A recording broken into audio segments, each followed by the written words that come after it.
Bien, en esta clase vamos a observar dentro de el análisis que estamos haciendo, el análisis económico agrícola, cómo están viendo el panorama agrícola, el sector gubernamental, cuáles son los retos y los mecanismos nacionales para apoyar al sector agropecuario, al sector agroindustrial y el desarrollo de su competitividad. Es muy importante que nosotros siempre estemos considerando que en términos de análisis tenemos que ver cómo se están comportando todas las actividades alrededor. Cuando hacemos un análisis al interior, analizamos estados financieros, analizamos procesos productivos, analizamos la productividad del personal que trabaja, analizamos los procedimientos, las estructuras que se tienen para la producción, para la competitividad. Pero siempre que hablamos de análisis agrícola, análisis económico agrícola, tenemos que ver la oferta, la demanda, los precios, las características de las políticas públicas, cómo se administran los recursos, cómo se llevan a cabo eh, las altas y las bajas en el tipo de cambio, las expectativas de comercialización. Entonces siempre es importante que nosotros, cuando hagamos una retrospectiva y veamos hacia el futuro, la historia nos sirve para ver hacia dónde vamos, cómo ha ido cambiando, cómo ha ido evolucionando el sector. Bien, en este trabajo que presenta la FAO sobre cómo se gasta el dinero, cómo se invierte en el sector, cómo se le asigna gasto público al sector agropecuario, nos da una perspectiva de la importancia de las diferentes partes que componen ese gasto. Entonces, quiero que veamos en esta gráfica, tenemos por lo menos 20 países. Quiero que vean ustedes la participación del sector agrícola cuando vieron ustedes microeconomía, macroeconomía, pero pudieron ver el Producto Interno Bruto.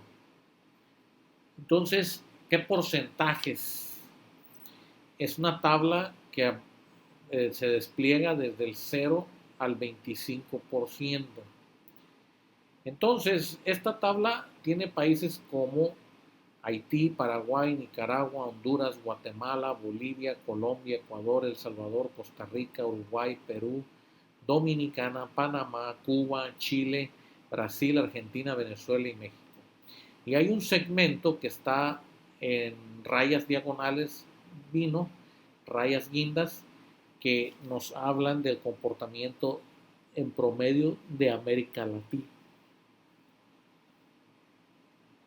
¿Cómo participa la agricultura en el Producto Económico de México? ¿Sí? Pues la participación es reducida y siempre está a la baja, está en una creciente disminución. Fíjense ustedes, en esta tabla que aparece del 0 al 25%, el sector agrícola solamente tiene una aportación del 3.7% al PIB nacional. Por eso, por eso, en este ejercicio de análisis nos podemos dar cuenta que México gasta, asigna recursos muy bajos a la industria, al sector agrícola, porque representan un 3.7% de la economía nacional. Pero vemos Haití. Haití estamos en un eje superior al 20%, por allá del 22%. Fíjense cómo Haití, su principal actividad económica, eh, hablando en términos de ingreso nacional, podemos estar hablando que una cuarta parte de la economía de Haití son los ingresos agrícolas.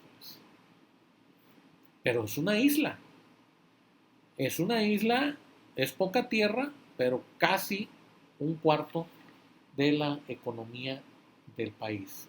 Luego vean ustedes otros países como Paraguay, entre el 18 y el 20%, le siguen Nicaragua, Honduras, Guatemala, tres países centroamericanos: Nicaragua, Honduras y Guatemala,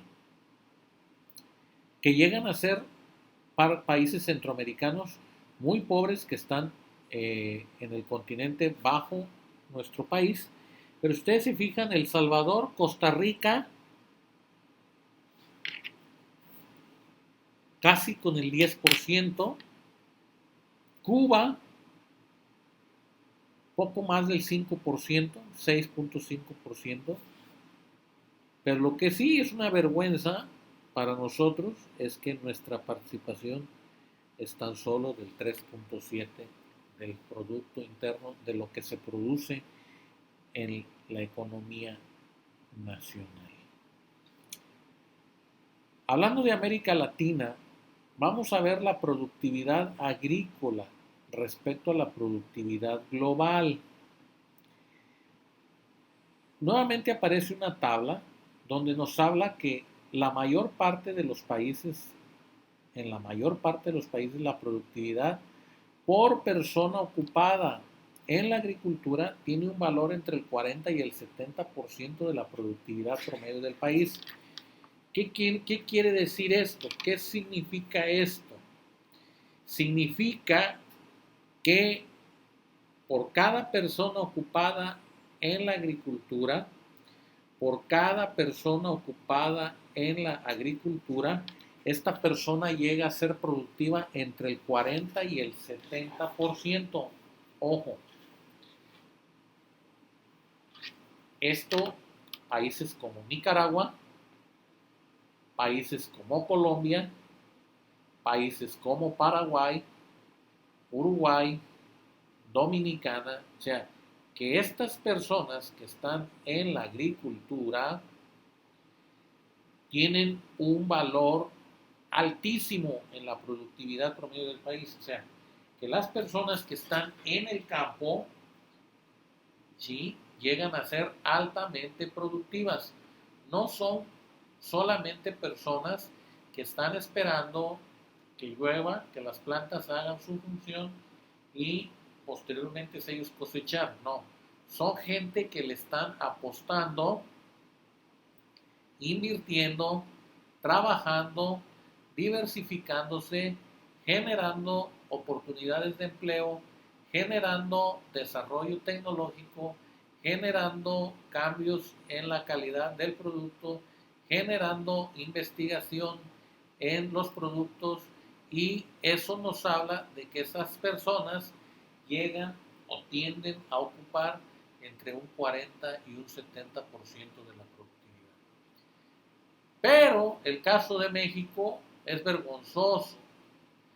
México otra vez está en la punta de la parte más baja. Por cada persona ocupada, el producto por cada persona ocupada en la agricultura apenas es un 20% del promedio nacional. O sea, somos personas improductivas, producimos muy poco, no aportamos mucho a la economía nacional. En esta siguiente lámina seguimos haciendo un análisis y no tenemos que ponernos a llorar ni tenemos que ponernos dramáticos y decir, pues esto, así estamos unidos y qué le vamos a hacer. Bueno, tenemos que cambiar, podemos estar mejor. Y hay organizaciones agrícolas que han cambiado, que han mejorado, y hay organizaciones productivas que en los últimos años han mejorado. ¿Qué nos dice esta lámina? Bueno, cómo México compra, importa productos agropecuarios que se le ofertan. En los últimos 10 años, la parte de importaciones subió de 74 a 84%, muy por encima, ¿sí? Muy por encima, casi al 100%. Fíjense, oleaginosas. Todas las oleaginosas están por arriba del 50, casi el 60%. Si ustedes se fijan en esta gráfica del 90 al 2005, más o menos estamos hablando de que es un promedio de 15 años el análisis. Las oleaginosas están por los aires. Muy poca producción de oleaginosas en México. Donde llega a compensarse un poco, bueno, ¿de dónde sacamos el resto?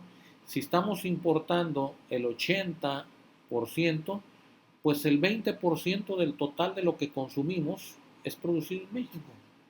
El 80% se trae de fuera, el 80% viene de otros países. Para el caso de cereales es otro que despliega, y cereales va casi al 40% en una gráfica de los últimos 15 años. Nótense que estamos hablando del año 1990, cuando cereales está solamente por arriba del 20%, aquí. En el 96, 6 años después, llega al 30%, ¿sí? Vean cómo se va desplegando. Y hablo del 96, 10 años después, llega al 40%. Ahorita estamos más o menos casi en el 50% de importación, lo cual quiere decir que producimos en México para el consumo de los mexicanos un 50% del cereal. El otro 50% se compra para la satisfacción y la demanda interna. Para el caso de la carne, si ustedes se fijan, en cuestión de carne nosotros estamos bien. De hecho, somos exportadores de carne. Subió solamente 2 puntos en los últimos 15 años. 9 puntos. Ustedes se fijan, se mantiene desde el 18% en el 90, al 91 pasa al 20%, se mantiene estable, baja otra vez al 18% en el 95, se suma en el 98 y se mantiene así hasta el 2005.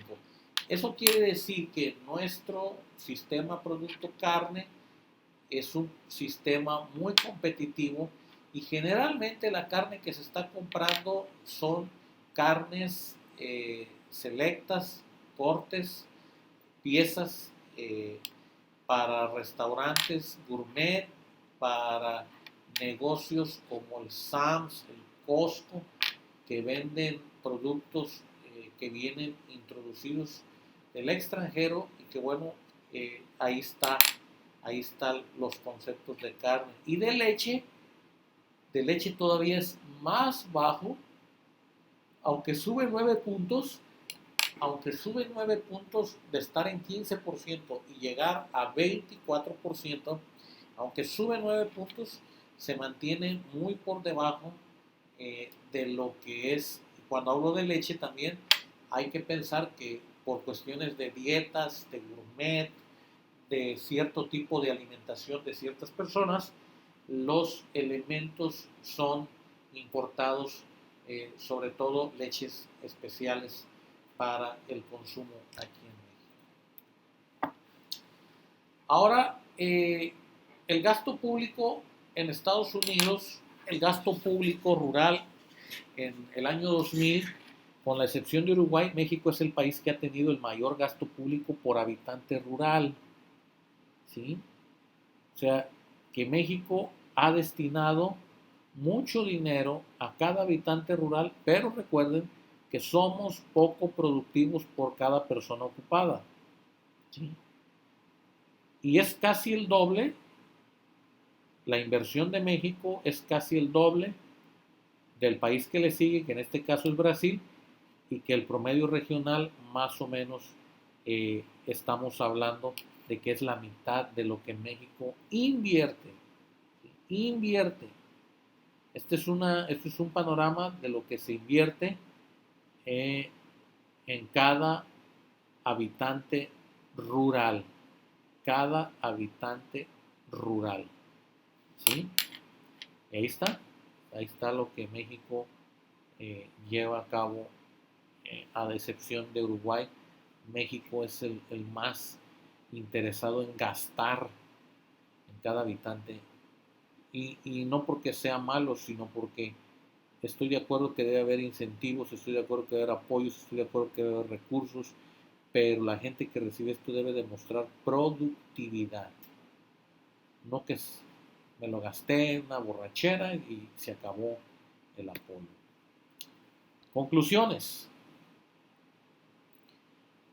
Bueno, haciendo este breve análisis de este documento, de cómo se distribuye el gasto público, México tiene una agricultura sumamente atrasada respecto del nivel general de desarrollo económico del país y presenta un severo estancamiento. No estamos en desarrollo agrícola, no estamos a la vanguardia en materia agrícola, estamos en un estancamiento. Yo quiero pensar que no hemos retrocedido mucho, nos hemos mantenido con algunos puntos significativos a la baja, pero eso habla de un estancamiento. Por lo tanto, la agricultura sigue siendo la primera actividad económica en la población rural más pobre. O sea, las comunidades rurales siguen buscando en la agricultura el autoconsumo, la sobrevivencia, la subsistencia, más allá que para comercializar, pues el autoconsumo, el alimentarme de ahí para no morir de hambre.